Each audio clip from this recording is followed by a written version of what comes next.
Slowest होगी। आप बोलोगे क्यों सर, रेजोनेंस तो है। रेजोनेंस होने से क्या हो जाएगा, ऑर्गेनिक में भी नजर आएगा और इनऑर्गेनिक में भी नजर आएगा। मेजर कंडीशन, तो एक चीज चेक करना है, स्टेबिलिटी। किसकी स्टेबिलिटी का इस तरह के कैटायनिक पार्ट्स आएंगे और काउंटर आयन के तौर पे। Hello everyone, you all are very very welcome to IITN explains. IITN explains में आप सबका बहुत बहुत स्वागत है। मैं आपका अपना MK सर। गाइस, कोप्रो सीरीज को आगे बढ़ाते हुए एक ऐसे टॉपिक के साथ हम आए हैं जिससे 2019 में 3 क्वेश्चन, 20 में 2 क्वेश्चन और 21 में 2 क्वेश्चंस पूछे गए हैं। ये है प्रेसिपिटेशन रिएक्शंस। इससे अक्सर क्वेश्चंस पूछे जा रहे हैं। शुरुआत तो एडवांस में की गई थी आज से 7-8 साल पहले, लेकिन मेंस में ये इतना फ्रीक्वेंटली आने लगेगा, ये आज से 5 साल पहले किसी ने नहीं सोचा था। फ्रीक्वेंसी बहुत बढ़ा दी गई है और हम एक्सपेक्ट कर सकते हैं कि 22 में या 23 में आपको इससे अच्छे क्वेश्चंस आपके शिफ्ट्स में देखने को मिलेंगे। इवन मेंस और एडवांस दोनों के लिए इक्वली इंपॉर्टेंट है, नीट वालों के लिए भी इंपॉर्टेंट हो सकता है। तो गाइस देखो, बेसिकली हम बात कर रहे हैं प्रेसिपिटेशन रिएक्शंस की, एरोमेटिक आयंस के थ्रू ये कैसे जाता है। ठीक है, तो बहुत ही हॉट टॉपिक आज का होने वाला है। आप बहुत एंजॉय करेंगे और बहुत सीखेंगे। सीखने को काफी कुछ मिलेगा, काफी डिटेल में जाएंगे और कॉन्सेप्ट को बिल्कुल निकाल के लाएंगे कि अंदर में किस तरीके से आयंस के बीच में ट्रांसफर्स हो रहे हैं और किस तरीके से स्टेबिलिटी गेन हो रही है, ड्राइविंग फोर्स क्या है, और सबसे इंपॉर्टेंट बात है कब कब प्रेसिपिटेशन रिएक्शंस नहीं होगा। कब कब होगा ये तो आपने देखा है, कब कब नहीं होगा हम इसकी बात कर रहे होंगे। राइट, तो रेडी ना सारे बच्चे? ठीक है, आगे बढ़ने से पहले थोड़ा अपने बारे में बता दूं। आप मुझे जानते हो, मैं आपका अपना MK सर तकरीबन 10 साल से पढ़ा रहा हूं और 3 साल हो गए अनअकैडमी प्लस पर पढ़ाते हुए। अलग अलग ऑर्गेनाइजेशन से बेस्ट टीचिंग अवार्ड मिला। लास्ट जोसा लास्ट राउंड तक हमारे 350 के आसपास बच्चे सिलेक्ट हुए हैं और hundreds of students. I think India का शायद ही कोई ऐसा IIT होगा जिसमें हमारे बच्चे नहीं पढ़ रहे होंगे। आप उनको क्योरा पर भी देखते हो, आप उनको प्लस पर भी देखते हो, याहू पर भी उन्होंने अपने फीडबैक दिए हैं और आप हमारे हैट्स में भी देख सकते हो। बहुत सारे ऐसे बच्चे हैं। ठीक है, तो आइए फटाफट स्टार्ट करें। सारे बच्चे रेडी? तो चलिए पूरे एनर्जी के साथ स्टार्ट करते हैं। ओके गाइस, तो स्टार्ट करते हैं प्रेसिपिटेशन रिएक्शंस। तो सबसे पहले हम ये समझेंगे कि कॉन्सेप्ट क्या है, आखिर ये काम कैसे करता है। तो गाइस, सबसे पहले आप प्रेसिपिटेशंस को समझ रहे होंगे। प्रेसिपिटेशंस क्या होता है, 10th से ही आप इसका नाम सुनते आ रहे हैं। मैं आपको केमिस्ट्री और ऑर्गेनिक केमिस्ट्री के आपको रेस्पेक्ट में बताऊंगा कि ये कैसे काम करता है। देखो, सबसे पहली चीज, सबसे पहली बात जो अपने दिमाग में आती है, हम कुछ बहुत जबरदस्त प्रॉब्लम भी करेंगे। सबसे पहली बात, प्रेसिपिटेशन रिएक्शंस में आपके 2 आयनिक स्पीसीज, समझिएगा ध्यान से, ये एक आयनिक रिएक्शंस है। एक आयनिक स्पीसीज 1 और दूसरी आयनिक स्पीसीज 2। आयनिक स्पीसीज 2, ये दोनों आपस में कंबाइन होते हैं और एक इनसॉल्युबल सॉल्ट का फॉर्मेशन करते हैं। ये क्या करते हैं? एक इनसॉल्युबल सॉल्ट का फॉर्मेशन करते हैं। तो ये सॉल्युबल नहीं होता, इसकी वजह से ये प्रेसिपिटेशंस में आपको दिखता हुआ नजर आता है। अब देखो, यहां पर मैं कुछ एकदम टू द पॉइंट मुद्दे की बात करता हूं जिससे आपको समझ में आ जाएगा ये कैसे काम किया जाता है। देखो, जब कभी भी हम ऑर्गेनिक केमिस्ट्री में बात करें प्रेसिपिटेशंस की, या जेई और नीट में बात करें प्रेसिपिटेशंस की, तो आपको कुछ खास चीजें दिमाग में रखनी है। क्या क्या चीजें? सबसे पहली चीज, जो Ag के सॉल्ट होंगे या Pb के सॉल्ट होंगे या Hg1 के सॉल्ट होंगे ना, इनके साथ जब आप सॉल्ट्स बना रहे होंगे तो प्रेसिपिटेशन रिएक्शंस देखने को आपको मिलेगा। ठीक है, अब जनरल सेंस में आज तक जो भी सवाल जेई और नीट में पूछे गए हैं वो इन्हीं के ऊपर रहे हैं। या तो किसी में AgCl का प्रेसिपिटेट आता है, या किसी में लेड आयोडाइड का प्रेसिपिटेट आता है, या AgBr का प्रेसिपिटेट आता है, या कैडमियम सल्फाइड का प्रेसिपिटेट आता है, या AgI का प्रेसिपिटेट आता है। मोस्ट ऑफ द टाइम जो भी आपके जेई के क्वेश्चंस है ना, वो इन्हीं प्रेसिपिटेट के अराउंड रिजॉल्व कर रहे होते हैं, घूम रहे होते हैं। अब कुछ चीजें आपको और समझनी है। देखिए, मैं एक्सप्लेन करता हूं। सबसे पहली चीज, ये काम कैसे करता है और इसके एग्जाम्पल्स क्या हो सकते हैं, बहुत ध्यान से देखिए। जैसे एग्जाम्पल के तौर पे मान लीजिए मैं स्टार्ट करता हूं एक इनऑर्गेनिक रिएक्शंस के साथ। मान लो कि हमारे पास लेटस से पोटेशियम आयोडाइड है और हम इसको मिक्स करने जा रहे हैं किसके साथ? लेड नाइट्रेट के साथ, Pb2 नाइट्रेट के साथ। तो ये क्या बना रहा है? ये आपके पास बना रहा है, देखिए यहां से नाइट्रेट और यहां से पोटेशियम निकाल दीजिए, तो 2 पोटेशियम नाइट्रेट आ गया और साथ में PbI2 का प्रेसिपिटेट नजर आएगा। कैसा? Yellow PPT। बेटा देखो, यहां पे Pb2 प्लस आयन जो है वो आयोडीन के साथ आके PbI2 का प्रेसिपिटेट दे रहा है। ये तो एक एग्जाम्पल हो गया, कहां से? इनऑर्गेनिक केमिस्ट्री से। अब देखिए, मैं आपको एक ऑर्गेनिक का एग्जांपल देता हूं। जैसे एग्जांपल के तौर पे मान लीजिए हमने यहां से बेंजाइल ब्रोमाइड ले लिया या बेंजाइल आयोडाइड ले लिया और हम इसके अंदर डाल देते हैं सिल्वर नाइट्रेट को। मैं लॉजिक वॉजिक सब एक्सप्लेन करूंगा, जस्ट वेट। तो यहां से क्या हो जाएगा, एक कार्बोकैटायन बनेगा, यहां से CH2 पॉजिटिव आ गई और यहां से नाइट्रेट आ गया, ये सॉल्युबल हो गया और यहां से क्या हो गया, AgI के साथ आके सिल्वर आयोडाइड AgI इसका येलो प्रेसिपिटेट बना लिया। आई बात समझ में? ठीक है, ये दूसरी चीज हुई। हम तीसरे पे आते हैं। अब देखिए, मान लीजिए इसी तरीके से हमने क्या किया है, कैडमियम सल्फेट ले लिया, CdSO4 ले लिया, ठीक है, और हम यहाँ पे क्या कर रहे हैं, जी हाँ, सोडियम सल्फाइड ले रहे हैं, Na2S, इसको इसके साथ मिला दिया। अभी इसके साथ मिलके ये कैडमियम सल्फाइड का हल्का सा येलो प्रेसिपिटेट का फॉर्मेशन कर रहा है, और देखो साथ में क्या आ रहा है, सोडियम सल्फेट आ रहा है, Na2SO4 आ रहा है। आपको मेरी बात समझ में आ रही है? तो प्रेसिपिटेशन रिएक्शंस में जो मेजर बात समझ में आती है, चाहे वो ऑर्गेनिक हो या इनऑर्गेनिक हो, एक ऐसा सॉल्ट बनना चाहिए जो कि हमारा इनसॉल्युबल हो और बचे हुए कंपाउंड उसी सॉल्यूशंस में रह जाने चाहिए। अब इनऑर्गेनिक में तो आपने बहुत कुछ पढ़ा होगा, कौन कौन से 6 रूल्स आपने पढ़े होंगे जिससे सॉल्युबिलिटी दी जाती है, हम उस पर बात नहीं करेंगे। हमारा टॉपिक जो आज का है वो ऑर्गेनिक इक्वेशंस के ऊपर है। तो मैं एक बार आपको रिपीट कर दूं मैंने क्या बोला। प्रेसिपिटेशन रिएक्शंस तब होता है जब दो आयनिक स्पीसीज आपस में कंबाइन होकर एक इनसॉल्युबल सॉल्ट का फॉर्मेशन करती है जो कि प्रेसिपिटेट हो जाता है। अब ये प्रेसिपिटेशन ऑर्गेनिक में भी नजर आएगा और इनऑर्गेनिक में भी नजर आएगा। मेजर कंडीशंस जो ये है कि प्रोडक्ट साइड की स्टेबिलिटी बढ़नी चाहिए, और वो कैसे बढ़ रही है, प्रेसिपिटेशन से बढ़ रही है। आप ली चैट प्रिंसिपल्स में इक्विलिब्रियम वाले केसेस में इसको पढ़ चुके हैं। अब आप लेके चलते हैं ऑर्गेनिक केमिस्ट्री के अंदर, अब सेंट्रल पार्ट की तरफ मूव करेंगे कि पूरे ओसी में ये कहां नजर आता है। Here we go. Okay guys, अब सेंट्रल पार्ट की तरफ आते हैं, और ये आज के लेक्चर की बिल्कुल जान है, एकदम कोर सेंट्रल पार्ट है। मैं चाहूंगा आने वाले 5-7 मिनट तक आप बहुत फोकस रहें, क्योंकि बहुत यूनिक इस चैनल पे मैं पहली बार कुछ बहुत इंटरेस्टिंग बता रहा हूं, बहुत ध्यान से देखिए। सबसे पहली चीज तो precipitation reactions in organic chemistry, जिससे क्वेश्चंस पूछे गए लास्ट 3 साल के अंदर 7 क्वेश्चंस। अब देखो ये क्या है, तो मैं ना इसको 2 पार्ट में डिवाइड कर रहा हूं ताकि बच्चों आपको समझने में आसानी हो। सबसे पहली चीज जो यहां पर आएगी वो ऑर्गेनिक पार्ट आएगी, वो ना ऑर्गेनिक एंटिटी आएगी, ऑर्गेनिक वाली पार्ट आएगी, और दूसरी तरफ ना एक प्रेसिपिटेट नजर आएगा। दूसरी तरफ आपको एक प्रेसिपिटेट नजर आएगा जो पीपीटी बन के नीचे की तरफ बैठने लगेगा टेस्ट ट्यूब में। अब देखो ऑर्गेनिक एंटिटी में 2 पार्ट्स होंगे यहां पे, बहुत ध्यान से आप लोग इसको देखिए, आपको मैं थोड़ा सा इलेबोरेट करूंगा डिटेल में। तो इसके 2 पार्ट होंगे, समझना। पहला पार्ट होगा कैटायोनिक पार्ट, पहला पार्ट होगा कैटायोनिक पार्ट, और दूसरा पार्ट होगा यहां पर एनायोनिक पार्ट, है ना। ये हम ऑर्गेनिक एंटिटी की बात कर रहे हैं। बेटा देखो, इसको समझ गए ना, कैसा भी प्रॉब्लम कभी भी गलत नहीं होगा।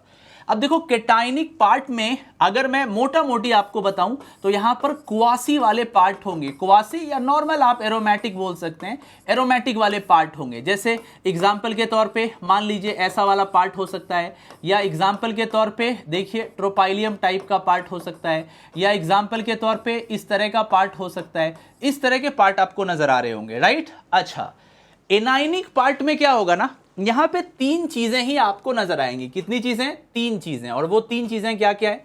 सबसे पहली चीज, एनायनिक पार्ट में नाइट्रेट्स दिख रहे होंगे, जैसे कि मान लीजिए ट्रोपाइलियम नाइट्रेट्स, NO3- नजर आ रहा होगा, परफेक्ट।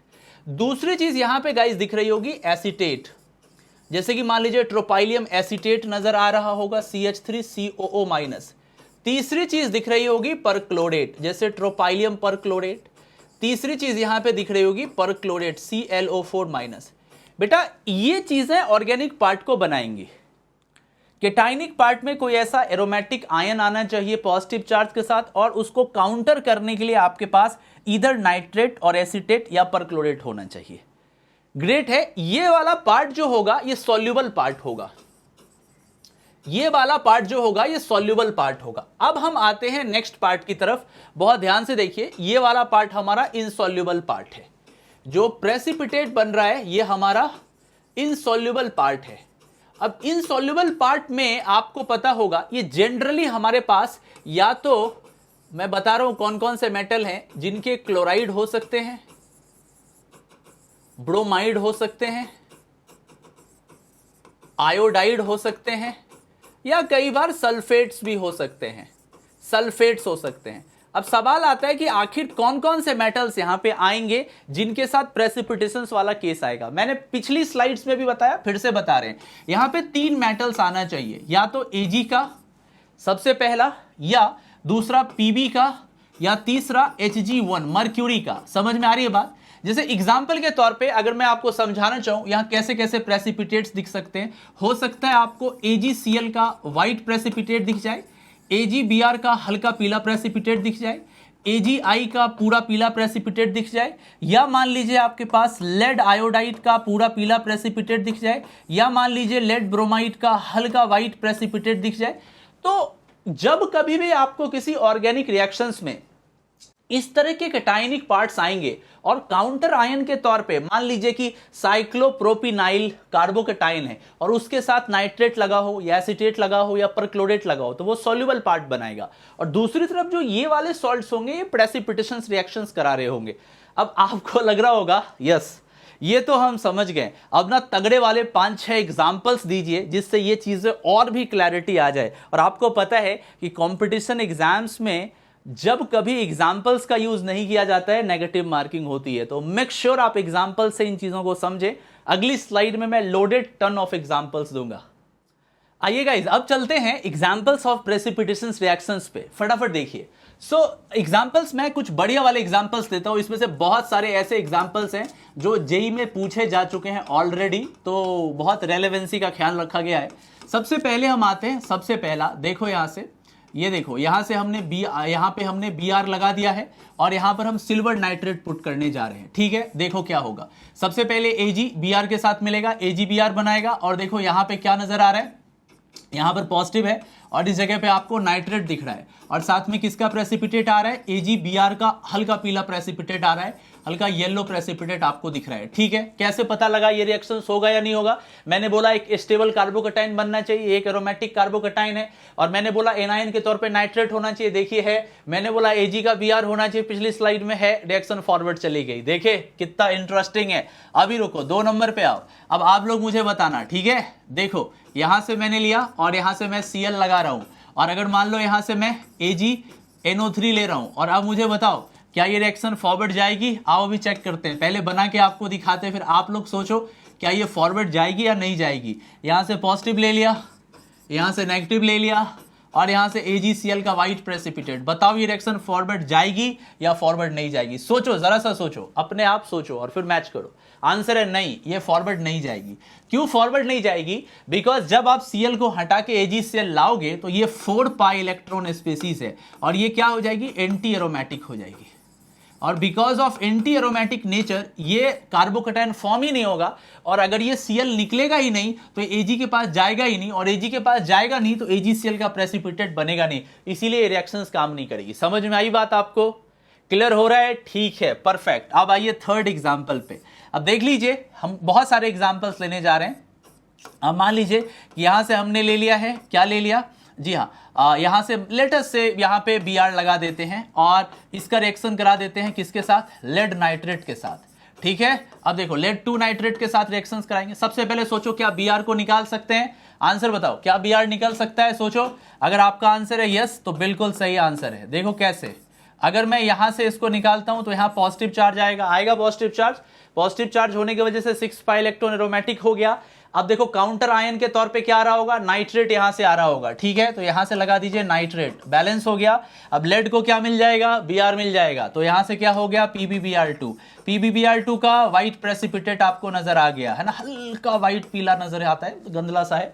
ठीक है, तो ये भी समझ में आया। 4 पे आओ, 4th पे आओ। अभी देखो अब कुछ और इंटरेस्टिंग लेते हैं, जैसे कि मान लो लेटेस्ट से कि यहां पर ऑक्सीजन लगा हुआ है, ठीक है, और यहां पे आयोडीन लगा हुआ है। ठीक है, और हम इसका रिएक्शन किसके साथ करा रहे हैं, लेटेस्ट से सिल्वर नाइट्रेट के साथ करा रहे हैं। अब ये रिएक्शन आगे जाएगा या नहीं जाएगा, किस पे डिपेंड करेगा, आयोडीन को हटा के जो कार्बोकैटायन बना रहे हैं वो स्टेबल है या नहीं। आ जाओ इसको बनाते हैं।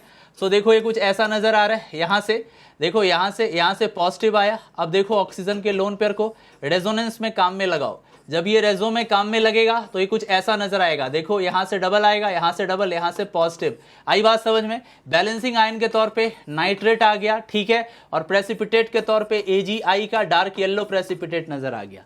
क्लियर है? बात समझ में आ रही सबको? आप सारे स्टूडेंट को बात समझ में आ रही है कि किस तरीके से हम स्टेबिलिटी देख रहे हैं? आइए नेक्स्ट एग्जाम्पल की तरफ फिर से मूव करते हैं। अब मान लीजिए कि हमने क्या किया, यहाँ डबल बॉन्ड लगा दिया है, ठीक है, समझना, जरा ध्यान से देखना, और यहाँ से Br लगा दिए, यहाँ से भी Br लगा दिए, और अगर मान लो हम इसके अंदर सिल्वर नाइट्रेट पुट कर दिए, क्योंकि जेई में 80% 90% सिल्वर नाइट्रेट ही नजर आएगा, तो क्या मैं इस Br को निकाल लूं और AgBr के साथ येलो प्रेसिपिटेट बना दूं, तो बनने वाली स्पीसीज ऑर्गेनिक पार्ट में क्या आई, इसके निकलने के बाद प्लस प्लस, 2 प्लस, ठीक है, मैं इसको ऐसे लिख सकता हूं, 4 मेंबर रिंग के अंदर 2 प्लस घूम रहा है, क्या ये क्वासी एरोमेटिक है? यस, ये क्वासी एरोमेटिक है। काउंटर आयन के तौर पे क्या आएगा, नाइट्रेट, NO3 का ट्वाइस आएगा, ठीक है। अच्छा, और साथ में क्या निकलेगा, यहां से 2Ag लगा दीजिए, 2AgBr का हल्का पीला प्रेसिपिटेट आ रहा होगा, तो रिएक्शन फॉरवर्ड डायरेक्शन में गई या नहीं गई? गई ना। तो छोटी छोटी चीजें हैं, ये रिएक्शन तभी फॉरवर्ड डायरेक्शन में जा सकती है जब कोई स्टेबल कार्बोकैटायन आएगा, अदरवाइज नहीं जाएगी। एग्जाम्पल के तौर पे मान लीजिए कि मैं यहां से टर्शरी ब्यूटाइल आयोडाइड ले लेता, और अगर मैं इसका रिएक्शन सिल्वर नाइट्रेट के साथ करा देता, तो रिएक्शन होती, बिल्कुल होती, यहां से पॉजिटिव आता, यहां से नाइट्रेट आता, और यहां से सिल्वर आयोडाइड का पीला प्रेसिपिटेट बाहर हो जाता। तो एक चीज चेक करना है, स्टेबिलिटी, किसकी स्टेबिलिटी, कार्बोकैटायन की। अगर आपको लगता है कि आपको आ गया, तो वेलकम टू बैटल ग्राउंड, स्वागत है आपका। और अभी ऐसे ऐसे क्वेश्चंस है ना जो एकदम दिमाग की बत्ती जला देंगे, तो रेडी हो ना फिर? तो चलो फिर स्टार्ट करते हैं। ओके, फर्स्ट क्वेश्चन की तरफ आते हैं। Choose the compound undergoing fastest precipitation reactions with silver nitrate solution. AgNO3 के साथ सबसे तेज, सबसे फास्टेस्ट कौन प्रेसिपिटेशन रिएक्शन दे रहा होगा? जस्ट अभी बताया मैंने आपको। देखो, तो सिल्वर नाइट्रेट है, अपने को क्या करना होगा, इसको हटाना होगा, ठीक है, इसको हटाना होगा, इसको हटाना होगा, और इसको हटाना होगा, और चेक करना होगा। फास्टेस्ट है तो किसी एक को ही चूज करना है। आ जाओ, तो अगर मैं फर्स्ट वाले को लेता हूं, तो देखो यहां से क्या नजर आ रहा होगा, यहां से N है, यहां से मिथाइल लगा हुआ है, यहां से पॉजिटिव चार्ज, यहां डबल बॉन्ड, यहां डबल बॉन्ड। देखो, लोन पेयर को अगर मैं यहां लाता हूं और अगर मैं इसको आगे लाता हूं, तो बताओ कैसा बन रहा होगा? ये कुछ ऐसा आ रहा होगा। देखो, यहां से मिथाइल हो गया, यहां से डबल बॉन्ड, यहां से डबल बॉन्ड, यहां से पॉजिटिव आ गया, एरोमेटिसिटी एक्वायर हो गई, एरोमेटिसिटी आ गई, इसके बैलेंसिंग आयन के तौर पे कौन आके लग जाएगा, नाइट्रेट आके लग जाएगा, और यहां से प्रेसिपिटेट के तौर पे AgBr निकल जाएगा। सबसे ज्यादा स्टेबल कार्बोकैटायन आपको A में नजर आ रहा है। बी में आइए, अभी बी में अगर अपन चेक करते हैं तो क्या कुछ यूनिक दिख रहा है क्या? सोचो जरा सा, अगर यहाँ डबल बॉन्ड है, यहाँ डबल बॉन्ड है, यहाँ पॉजिटिव है, अगर मैं रेजोनेंस करा भी देता हूं तो कुछ यूनिक दिखा आपको क्या? कुछ इंटरेस्टिंग सा, नया सा कुछ दिखा क्या? देखो, यहाँ पॉजिटिव आया, आंसर है नहीं, यहाँ कुछ एक्स्ट्रा स्टेबिलिटी वाली फैक्टर नहीं है। मत एंटी मत बोल दीजिएगा, ये वाला कार्बन स्टिल sp3 है, तो ये नॉन एरोमेटिक कैटायन का फॉर्मेशन हुआ है, तो बहुत तेज तो नहीं होगा, कुछ एक्स फैक्टर अपने को ढूंढने हैं। अब आइए सी की बात करते हैं। सी में देखिए, अपन अगर Br को हटाते हैं ना, तो क्या बनता है, यहां से CH2 पॉजिटिव आता है। कुछ एक्स्ट्रा स्टेबिलिटी वाला कुछ चक्कर वक्कर नजर आ रहा है क्या? नहीं, नजर नहीं आ रहा। बेंजाइल कार्बोकैटायन, या I know this is stable, but this is not that much stable, हम ए से कंपेयर नहीं कर सकते इसको। यस, इसमें प्रेसिपिटेट आएगा, यहां पर पॉजिटिव है, यहां पे नाइट्रेट लगेगा, यहां पर भी AgBr आएगा, पर सबसे बेस्ट ये नहीं होगा। अच्छा, अब अगर यहां पे हम आते हैं तो देखो, इसके साथ प्रेसिपिटेशन सबसे धीमी होगी, स्लोएस्ट होगी। आप बोलोगे क्यों सर, रेजोनेंस तो है। रेजोनेंस होने से क्या हो जाएगा, अगर मैं यहां पॉजिटिव देता हूं तो ये ऑलरेडी क्या हो रहा है, 3 मेंबर्ड रिंग पे, 3 मेंबर्ड रिंग पे पॉजिटिव चार्ज देने से काफी ज्यादा एंगल स्ट्रेन क्रिएट हो रहा है। Because of extreme angle strain ये अनस्टेबल होगा, तो डी के साथ एकदम ही धीमी हो रही होगी। तो अगर मैं आपको बोलूं सबसे फास्ट किस में दे रहा होगा, तो सबसे फास्ट ए में आ रहा होगा। देन आफ्टर किस में आ रहा होगा, सी में, क्योंकि अच्छा रेजोनेंस है। सी के बाद आ रहा होगा बी में, और सबसे कम आ रहा होगा डी में। तो ACBD is the correct answer. आप लोग कमेंट करके बताइएगा सही हुआ या नहीं हुआ। One of the best of best questions में से है, ठीक है। क्लियर हो गया? तो ओके गाइज, अब कई बच्चों को डाउट रहता है कि सर क्वेश्चंस कैसे पूछे गए थे वो दिखाइए। तो ये जेईई मेंस 2019 का सवाल है। देखो, बिल्कुल वैसा ही क्वेश्चन है जैसा मैंने आपको पढ़ा रखा है। अगर आप नोटिस करोगे, which one of the following is likely to give a precipitate with silver nitrate solution. ऐसा ही तो आज पढ़ा है ना, आज का लेक्चर ही ऐसा है, ठीक है। तो अब बताओ किस में आपको लगता है कि प्रेसिपिटेट देने के हाईएस्ट चांसेस हैं। तो अगर मान लो कि मैं इसको सिल्वर नाइट्रेट के साथ ट्रीट करूं, अगर मान लो, और मैं चाहूं कि इस क्लोरीन को सिल्वर के साथ हटा दूं, तो जो कार्बोकैटायन बनेगा वो विनाइल कार्बोकैटायन होगा। क्या ये स्टेबल होता है? No, this is highly unstable. This is highly unstable. तो जो हमारी कंडीशन थी स्टेबिलिटी की कार्बोकैटायन की वो फेल हो गई। CCl4 में नहीं काम करेगा। आपको लग रहा होगा कि CCl3 पॉजिटिव बड़ा ही स्टेबल होगा, पर नहीं, क्योंकि इसकी जो माइनस आई होती है क्लोरीन की वो बहुत स्ट्रांग होती है। तो एक्चुअली में ये बहुत स्टेबल बिल्कुल भी नहीं है। हाँ, अगर CCl3 माइनस किसी कंडीशंस में कभी बन जाए तो माइनस आई और बैक बॉन्डिंग सिमिलर डायरेक्शंस में काम कर रहे हैं तो इसको स्टेबिलिटी प्रोवाइड करेंगे। सो बी के साथ भी, कार्बन टेट्राक्लोराइड के साथ भी ये टेस्ट नहीं आएगा, ए के साथ भी नहीं आएगा, सिमिलरली CHCl3 के साथ भी नहीं आएगा। बिल्कुल ऐसा ही कॉन्सेप्ट है जैसा बी में था। पर डी में देखो क्या होगा। D is very interesting. अगर मैं यहां से Cl लेता हूं और अगर मैं यहां से AgNO3 लेता हूं तो क्लोरीन क्या होगा, यहां से सिल्वर के पास आएगा और टर्शरी ब्यूटाइल कार्बोकैटायन बनेगा। बैलेंसिंग आयन के तौर पे नाइट्रेट है और यहां से AgCl का व्हाइट प्रेसिपिटेट आएगा। है ना बड़ा कमाल का, देख लो, बड़ा ही इंटरेस्टिंग है ना, एकदम मजेदार जिसको बोलेंगे। यस, ए फेल हो गया, बी फेल हो गया, सी फेल हो गया, डी में स्टेबिलिटी आ रही है और आपको टर्शरी ब्यूटाइल कार्बोनियम नाइट्रेट का फॉर्मेशन हुआ जो कि सॉल्यूशन में रह गया और सिल्वर क्लोराइड का व्हाइट प्रेसिपिटेट आपको नजर आ गया। तो प्रेसिपिटेशन रिएक्शंस मोस्ट लाइकली जो दे सकता है वो डी है। 2019 का सवाल है, ज्यादा पुराना नहीं है, अभी अभी पूछा गया है, राइट। मूव करते हैं नेक्स्ट पे। ओके गाइस, अभी एक 98 का पुराना सवाल है, ये भी बहुत बढ़िया है। कईयों को लगता है कि पहले ये क्वेश्चन नहीं आते थे, देखो पहले भी आते थे, हमने नोटिस नहीं किया। 24-25 साल पुराना सवाल है। Fastest precipitation reactions can be observe death. सबसे तेज प्रेसिपिटेशन रिएक्शंस किसके साथ होगा, सबसे तेज, तो कोई एक ही चूज करना है। ब्रोमीन को हटाइए, अगर आप इसको AgNO3 के साथ लाइएगा तो ये टर्शरी ब्यूटाइल कार्बोकैटायन बनाएगा। सबका पहले कार्बोकैटायन बनाते हैं। अगर सिल्वर नाइट्रेट के साथ ये आएगा तो यहां से ये क्या बना रहा होगा, यस, बेंजाइल कार्बोकैटायन बनाएगा। इसके साथ आइए तो क्या आ रहा होगा, यहां से आएगा PH, यहां से PH, यहां से PH, ये ट्राइफिनाइल मिथाइल कार्बोकैटायन आएगा। और यहां से अगर मैं देते हैं तो यहां पॉजिटिव आएगा जो कि हाईली अनस्टेबल है। 3 मेंबर ड्रिंक पे पॉजिटिव पुट नहीं कर सकते, ना तो डांसिंग रेजोनेंस है ना ही क्वासी एरोमेटिसिटी है। सबसे स्टेबलाइज्ड कौन है, PH है, क्योंकि यहां से भी +M इसका काम कर रहा है, यहां से भी +M इसका काम कर रहा है, यहां से भी +M इसका काम कर रहा है। इधर से भी डोनेट होगा पाए, इधर से भी डोनेट होगा, इधर से भी डोनेट होगा। तो ये वेरी वेरी स्टेबल है। बहुत ज्यादा स्टेबल होने की वजह से सबसे फास्टेस्ट प्रेसिपिटेशन रिएक्शंस किस में नजर आ रही होगी, सी में नजर आ रही होगी। तो सबसे पहले सी में होगी और बी और ए में अप्रोक्सीमेटली इक्वल नजर आएगी और सबसे लास्ट में डी में नजर आएगी। समझ में आ रही है बात? जी हाँ। तो बड़ा ही प्यारा सा ये प्रेसिपिटेशन का सवाल था जिसको आपको दिमाग में रखना चाहिए कि चीजें कैसे काम करती है। पुराना सवाल पर बेस्ट क्वेश्चन, ठीक है। ओके गाइस, नेक्स्ट क्वेश्चन की तरफ आते हैं। ये आज के इस पूरे लेक्चर का सबसे बेस्ट सवाल है। मतलब मैं क्या बताऊं इसके बारे में, आपको जब मैं सॉल्व करूंगा ना तो समझ में आएगा। बोला गया है चूज कीजिए कंपाउंड को जो फॉर्म्ड होता है प्रोडक्ट मिक्सचर में। 4 कंपाउंड गिवन है, ये इसका लेवल थोड़ा अच्छा है, एडवांस लेवल को भी टच कर रहा है। तो अभी बताओ इसमें क्या प्रोडक्ट मिक्सचर में आपको बनता हुआ नजर आता है, जरा सा सोचिए और खुद से ट्राई कीजिए। सोच लिया? Now my turn.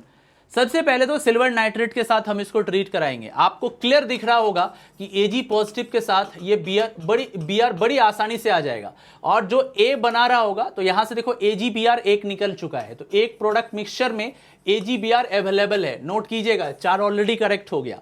अब जो बना हमारे पास वो ये बना है, देखो बच्चों, ये बना, यहां से आ गया पॉजिटिव। अच्छा, इसके काउंटर के तौर पे कौन आएगा?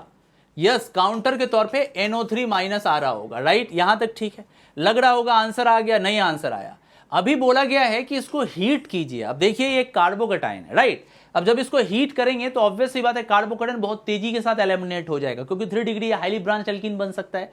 तो अभी क्या होगा, ये वाला जो हाइड्रोजन है नाइट्रेट यहां से इसको खींच के अंदर की तरफ डबल बॉन्ड बना देगा। अगर आप नहीं भी खींचोगे तो वो H पॉजिटिव नाइट्रेट के साथ मिलकर नाइट्रिक एसिड ही बनाएगा। सो अब देखो ये कुछ ऐसा आपको दिख रहा है, देखो कैसा दिख रहा है, यहां से डबल बॉन्ड आ गया, ठीक है, परफेक्ट, ये बना। और साथ में क्या बना, नाइट्रिक एसिड बना। चूंकि हीट किया गया है और आप सब जानते हो कि नाइट्रिक एसिड गर्म करने के बाद टूट जाता है। वाटर में नाइट्रोजन डाइऑक्साइड के ये रेडिश ब्राउन फ्लेम्स दे रहा होता है, धुआं दे रहा होता है, नॉट फ्लेम्स, स्मोक दे रहा होता है। और साथ में आ रहा होता है, क्या आ रहा होता है, ऑक्सीजन गैस भी रिलीज हो रही होती है। तो NO2 gas, O2 gas, water और ये एल्कीन, क्या क्या है, ये एल्कीन तो मिल गया, A is the correct answer. C2H4 कहीं पर भी नहीं है। नाइट्रोजन डाइऑक्साइड गैस बिल्कुल है और AgBr भी है। तो करेक्ट आंसर 1, 3 एंड 4 हो गया। C is the correct answer, 1, 3, 4 नहीं, sorry, B is the correct answer, 1, 3 and 4। आई बात समझ में? फिर से एक बार क्विक रिपीट आपको कर दे रहा हूं क्या बताया मैंने। सबसे पहले सिल्वर नाइट्रेट के साथ जब ये ट्रीट हुआ तो AgBr का हल्का पीला प्रेसिपिटेट आया और आपको एक इस तरह का सॉल्ट बना, पॉजिटिव आया और नाइट्रेट आया। जब हम इसको गर्म किए ना तो ये एलिमिनेट होके डबल बॉन्ड का ये एल्कीन बनाया और साथ में नाइट्रिक एसिड। नाइट्रिक एसिड जब फर्दर हीट किया गया ना तो ये टूट गया और ये NO2 का क्या देना स्टार्ट कर दिया, यस NO2 गैस रिलीज करना स्टार्ट किया। इसकी एलमंड ब्राउन कलर की गैस नजर आने लगी और ये ऑक्सीजन है। सो करेक्ट आंसर क्या हो गया? Answer 1, 3 and 4 B is the correct answer. Clear है सबका? चलो नेक्स्ट देखते हैं। ओके गाइस, एक और क्वेश्चन लेते हैं। ये भी 19 का बड़ा प्यारा सा सवाल है। अगर आप देखोगे, which of the following compound will produce a precipitate with silver nitrate. देखो मैंने अभी थोड़ी देर पहले आपको ऐसा बताया है, आप इसको बड़ी आराम के साथ कर सकते हो। सबसे पहली चीज तो अपन अगर Br को हटाएंगे ना तो देखो क्या हो सकता है। लेटस से हटा के देख लो, इससे पॉजिटिव चार्ज रिंग के ऊपर आ जाएगी और आपको पता है ये हाईली अनस्टेबल हो जाएगी। sp2 के आपने Br हटा के पॉजिटिव दे दिया, ये हाईली अनस्टेबल है, नहीं काम चलेगा, बिल्कुल काम नहीं चलेगा, राइट। अभी अपन अगर Br को हटाएंगे तो देखिए यहां से कुछ बहुत जबरदस्त दिख रहा है। क्या दिख रहा है? डबल, और यहां से पॉजिटिव आ गया। अभी ये क्वासी एरोमेटिक या एरोमेटिक है, तुरंत ही आप इसको ऐसे दिखा दीजिए। 7 मेंबर्ड रिंग है, पॉजिटिव को यहां से घुमा दिया हमने और यहां पे नाइट्रेट लगा दिया हमने, ठीक है। और यहां से क्या हो गया? AgBr का हल्का पीला प्रेसिपिटेट बन गया। सेम कॉन्सेप्ट जो A में लगाए वही C में लगाइए। यहां से हटा के पॉजिटिव लगाइएगा, नहीं बनेगा, यहां पर भी नहीं होगा। और D वाले, अच्छा अब एक बड़ा इंटरेस्टिंग सा सवाल ये भी है, अक्सर आप देखते होंगे, मैं बहुत सारे टेस्ट के क्वेश्चन देखता हूं, 2 डिग्री के साथ भी प्रेसिपिटेशन रिएक्शन दे देते। नहीं, ऐसा नहीं है। मैंने इन एक्सपेरिमेंट को लैब में कराया है, मुझे बहुत बढ़िया से पता है कि जब हम हेक्साइल के साथ या मान लो आइसोप्रोपाइल ब्रोमाइड के साथ या साइक्लोहेक्साइल ब्रोमाइड के साथ सिल्वर नाइट्रेट लाते थे तो बहुत धीमा या ना के बराबर रिएक्शन होता था।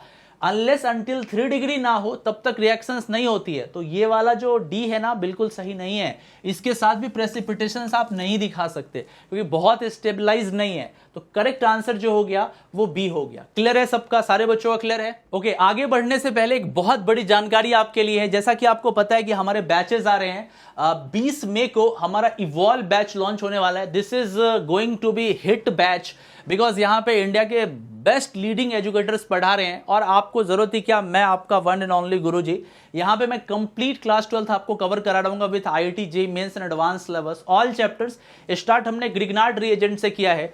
तो अगर अभी तक आप प्लस पे नहीं आए हो तो फटाफट प्लस पे आ जाओ और आप 1 साल का सब्सक्रिप्शन ले सकते हो। आप सोच रहे हो ऑफर कुछ है क्या? यस, बड़ा ही तगड़ा ऑफर चल रहा है। अभी लगभग में आधा डिस्काउंट है, मतलब 49% का डिस्काउंट है इसमें। अभी आप अगर देखोगे तो जो 24 मंथ और 12 मंथ का सब्सक्रिप्शन आप लिया करते थे, जो JEE प्लस में इतना जाता था, आइकॉनिक में इतना जाता था और CBSE का अलग से लेते थे, दोनों मिला के 97 तक पहुंच जाता था, अभी आपको 49 में मिल रहा है। ये 1.38 जाता था, अभी 80 में मिल रहा है। तो मतलब आधा लगभग में घट गया, 40 से 42% तक।